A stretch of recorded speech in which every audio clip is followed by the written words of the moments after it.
দর্শকরা রেসিপিতে আজকে কচু ঘাঁটি সিদ্ধ করা, বোয়া কচু সিদ্ধ করে ভালো করে হাত দিয়ে ছেনে এটা নিয়ে তারপরে তার মশলা এতটুকু হবে, এই যতটুকু আন্দাজে তার মশলা ততটুকু আন্দাজে নেবেন। রসুন, পেঁয়াজ, কাঁচামরিচ এগুলো আধ বাটা করতে হবে।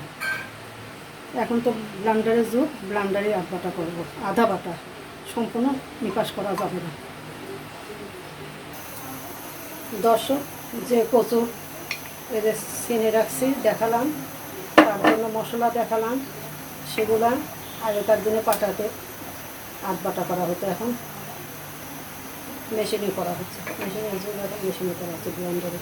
আর তার সাথে দিলাম চিংড়ি মাছ, রসুন দিবেন, পেঁয়াজ আর কাঁচামরিচ। এই কচু ঘাঁটিতে কোনো রকম শুকনো মরিচ, ধনা, জিরা দিলে কিচ্ছু দেওয়া চলবে না, শুধু হলুদ গুঁড়ো হাফ চামচ আর লবণ পরিমাণ মতো লবণ।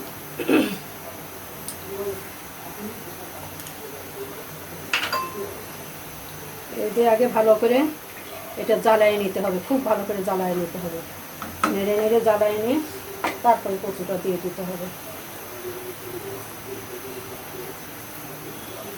দর্শক, এই কচু ঘাঁটিতে 12 সস বেটে দিতে হবে, 12 সস বেটে দিতে হবে।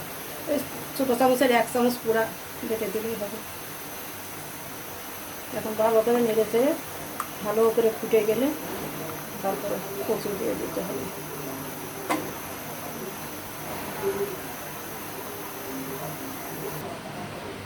দর্শক দেখুন, ফুটে উঠেছে। এখন কচুর জন্য একটু পানি রাখতে হবে, ওই জন্য এখন দিয়ে দিতে হবে কচু, তাছাড়া কচু তো ফুটবে না। মশলা ফুটাই নিলাম ভালো করে। এখন কচুর জন্য একটু পানি না রাখলে কচুটার নরম ঘাঁটি হবে না, নরম নরম ঘাঁটি হতে হবে। এখন কচুগুলো দিয়ে দেবো, এইভাবে ছেড়ে দিয়ে ভালো করে মারতে হবে। আর এই ঘাঁটিটা একটু পানি পানি হবে, একটু নরম নরম হবে।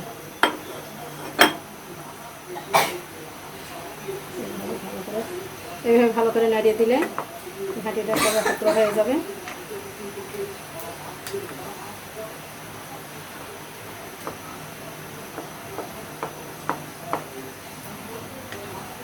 দর্শক, যে কচু ঘাঁটি আমি ঘাঁটলাম সেটা এখন তেলে দেবো। অল্প পরিমাণ তেল, এই পরিমাণ রসুন, তারপর রসুন দিবেন, ছেঁচা দিয়ে ভালো করে ছেঁচা দিয়ে ভালো। আর এই কচু মাল কচু না, ওল কচু না, এটা কিন্তু বোয়া কচু। আপনাদের বোঝার জন্য আরেকবার করে রিপিট করলাম,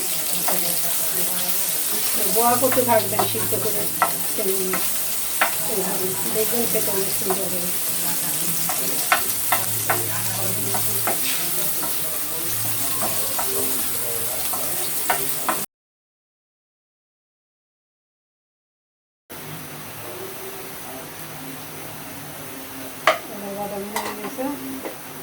এবার আমি ঢেলে দিলাম।